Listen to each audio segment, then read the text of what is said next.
성형외과 의사들이 이 케이스는 정말 어렵겠는데 이 케이스 해야 돼 말아야 돼? 고민이네. 걱정하지 말게. 이 원칙만 지키면 걱정할 거 없어. 해야 돼 말아야 돼 하는 가슴 유형은 어떤 유형일까요?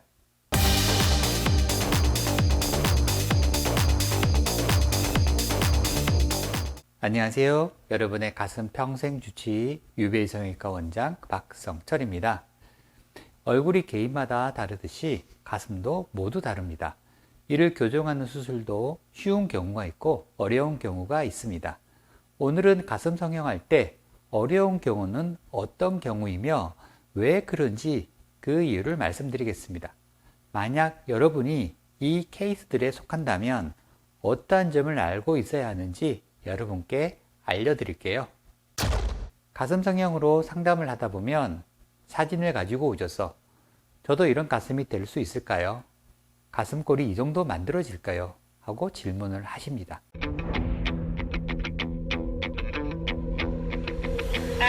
참 난감합니다. 가슴 콤플렉스를 해결하고자 고민 끝에 병원 찾았는데 당신의 가슴이 너무 작고 넓어요. 절대 그런 가슴 안 될 거예요. 라고 말할 수는 없거든요. 지금부터 가슴 성형을 하는 성형외과 의사들이 난이도가 있다고 하는 케이스들을 모아 그 이유를 말씀드리겠습니다. 첫 번째는 가슴 조직이 없고 피부가 얇은 가슴입니다. 가슴 성형은 보형물을 넣어 가슴의 볼륨을 늘려주는 수술입니다. 보형물을 커버하는 가슴 조직이 두꺼우면 모양, 촉감도 자연스럽습니다. 하지만 덮을 수 있는 가슴 조직이 얇다면 성형 후 보형물이 윤곽이 드러나기도 하고 보형물의 쭈글거림이 보이기도 하는데요. 이를 리플링이라고 합니다. 그리고 만져보면 보형물 느낌이 그대로 날 정도로 촉감도 떨어집니다. 또 다른 문제는 시간이 지날수록 조직의 노화로 단단한 조직을 가진 가슴에 비하여 보형물의 처짐이 잘 유발됩니다. 이러한 문제를 줄이려면 가급적 충전율이 낮은 보형물은 피하시는 것이 좋습니다. 충전율이 낮으면 젤이 아래로 흐르면서 윗부분에 접힘이 많이 발생하여 리플링 발생률이 더 높아집니다. 너무 큰 보형물은 넣지 않으셔야 하는데요. 크면 클수록 피부가 더 늘어나면서 얇아지고 처짐이 유발됩니다. 그리고 가급적 원래의 밑선을 보존하거나 단단하게 더 보강을 해주어야 처짐을 예방할 수 있습니다. 또 조직을 두껍게 만들기 위해 지방 이식 등을 병행하면 리플링이나 촉감을 개선할 수 있습니다. 다음으로는 가슴골이 넓은 가슴과 가운데 뼈가 튀어나온 새 가슴입니다. 볼륨감 있고 자연스러운 가슴골은 모든 여성들의 로망이죠. 가슴이 자연스럽게 모아지는 가슴골을 원하지만 가슴골이 선천적으로 넓거나 가운데 뼈가 이렇게 튀어나온 경우에는 수술 후 가슴골 대신 고속도루가 생길 수 있는데요. 가운데 가슴골 박리가 부족하거나 반대로 바깥쪽으로 박리를 과다하게 해버리면 보형물도 중력에 의하여 바깥쪽으로 밀려가 고속도루를 잘 만듭니다. 이러한 경우 예쁜 가슴골을 얻으려면 다음의 원칙을 지켜야 합니다. 가운데 가슴빵을 최대한 가운데로 만들어줍니다. 그런데 과도하게 대흉근을 박리하면 오히려 애니메이션이 발생할 수 있으니 최대한 대흉근을 보존하면서 박리해야 합니다. 바깥쪽 가슴방은 최대한 좁게 만들어줍니다. 가운데 박리를 충분히 하고 바깥쪽으로도 박리를 많이 해버리면 보형물은 당연히 가운데 있지 않고 바깥쪽으로 밀려가 있겠죠. 그래서 보형물이 좌우로 많이 움직이지 않도록 정확하고 좁게 옆가슴방을 박리해야 합니다.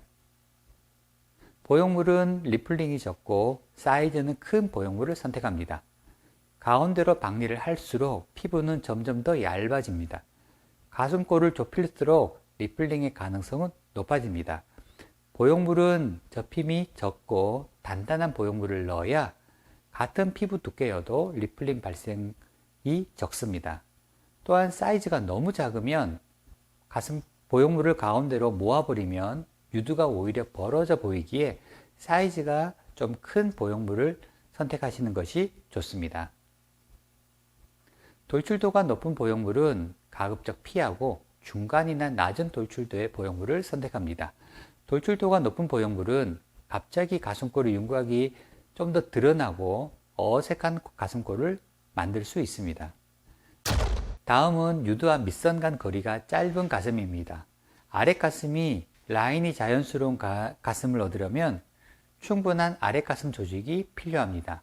하지만 유두 밑선 간 거리가 짧다면 기존의 밑선을 없애고 가슴방을 아래로 박리하여 새로운 밑선을 만들어야 합니다.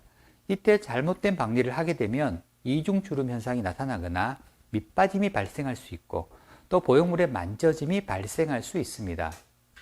이중주름을 방지하기 위하여 박리를 할 때 밑선을 확인하고 스카파 막 상부로 박리를 하면 이중주름을 막을 수 있습니다. 또 밑빠짐을 예방하기 위하여 아랫가슴의 조직 탄력도를 고려해야 하는데요. 밑선 아래 조직이 단단하면 상관이 없지만 탄력이 없고 잘 늘어나는 경우에는 수술 후 시간이 지날수록 밑빠짐이 발생할 확률이 높아집니다.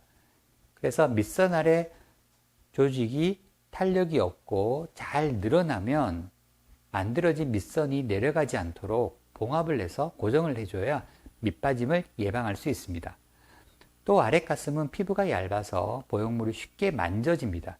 그래서 만져짐을 최소화하기 위해서 충전율이 높은 보형물이 좋습니다. 다음은 뾰족 가슴인데요. 보시는 것처럼 가슴이 가운데에만 뽕긋하게 있고 아랫가슴은 밋밋하고 피부가 단단한 경우를 뾰족 가슴, 또 다른 말로 튜브형 가슴이라고 합니다. 이러한 가슴은 수술 후 자연스러운 처짐이 아닌 자칫 가분수 같은 모양 혹은 로켓 같은 가슴이 될 수 있습니다. 이때 수술의 핵심은 아랫가슴이 충분히 늘어나도록 해줘야 합니다. 보형물이 들어가는 평면을 근막 밑이나 이중평면 두 번째, 세 번째 가슴방을 만들어줍니다. 특히 이중평면 두 번째, 세 번째 가슴방은 윗가슴의 대흉근이 윗가슴을 눌러주고 아랫가슴은 단단한 조직이 없어서 자연스럽게 늘어나는 효과가 있어서 가급적이면 이중평면 두 번째, 세 번째 가슴방을 만들어줍니다. 보형물은 충전율이 높으면서 단단한 보형물을 넣으셔야 합니다. 단단한 보형물이 단단한 아랫가슴을 더 잘 밀어내어서 자연스러운 아랫가슴 라인을 만드는데 유리합니다. 다음은 오목가슴입니다. 오목가슴은 새가슴과 반대로 가슴골 사이가 함몰되어 있고 흉곽의 바깥쪽이 오히려 더 돌출되어 있습니다. 보형물을 넣으면 중력에 의하여 가운데로 보형물이 밀려 들어와서 가슴이 서로 붙어버리는 합류증이 잘 유발됩니다. 합유증으로 가슴 재수술하는 케이스는 제가 이전에 유튜브에 소개해 드렸었는데요. 구형구축, 밑빠짐, 벌어짐 등 모든 가슴 재수술 통틀어서 가장 재발을 잘하고 어려운 경우가 합유증입니다. 이러한 합유증이 오지 않도록 하려면 어떻게 해야 할까요? 가슴방을 박리할 때는 가운데 박리를 최소로 하고 바깥쪽 박리를 넓게 해서 충분히 박리를 해줘야 합니다. 특히 가운데 대흉근은 절대 박리하지 말아야 하며 오히려 대흉근이 늘어나지 않도록 보강을 해주어야 합유증을 예방할 수 있습니다. 보형물은 돌출도가 낮은 보형물을 넣어서 흉곽의 곡면에 자연스럽게 피팅이 되도록 해야 합니다. 흉곽은 곡선을 이루고 있습니다. 그러나 단단하고 돌출도가 높은 보형물은 곡면 위에서 좀 더 잘 미끄러지고 한쪽으로 쏠리려 하는 경향이 있습니다. 반대로 돌출도가 낮은 보형물, 부드러운 보형물은 가슴의 곡면에 맞게 위치를 잘 유지하고 있기에 한쪽으로, 특히 가운데로 쏠리려는 경향이 적습니다. 그래서 반드시 돌출도가 낮고 부드러운 보형물을 넣으셔야 합니다. 오늘은 가슴 성형을 할 때 특별히 유의해야 하는 경우들과 그 이유, 그리고 수술 원칙들을 말씀드렸습니다. 가슴은 개인마다 모두 다릅니다. 그래서 각자에게 맞는 수술법과 보형물을 선택하셔서 경험이 많은 의사에게 수술 받으셔야 원하는 모양을 얻을 수 있습니다. 가슴 성형만 시술하는 유베이 성형외과는 수술 전 다양한 검사를 통해 가슴 상태를 분석하여 가장 적합한 방법과 보형물을 안내해 드리며 안전하고 꼼꼼한 시술로 원하는 가슴 모양을 약속드립니다. UBA 성형외과의 문은 언제나 열려 있습니다. 부담 없이 방문하셔서 차 한잔 하시면서 여유롭게 상담해 보세요. 상담을 통해 여러분들이 가지고 있는 궁금증이나 불안을 해결해 드리겠습니다. 저는 UBA 닥터 박성철입니다.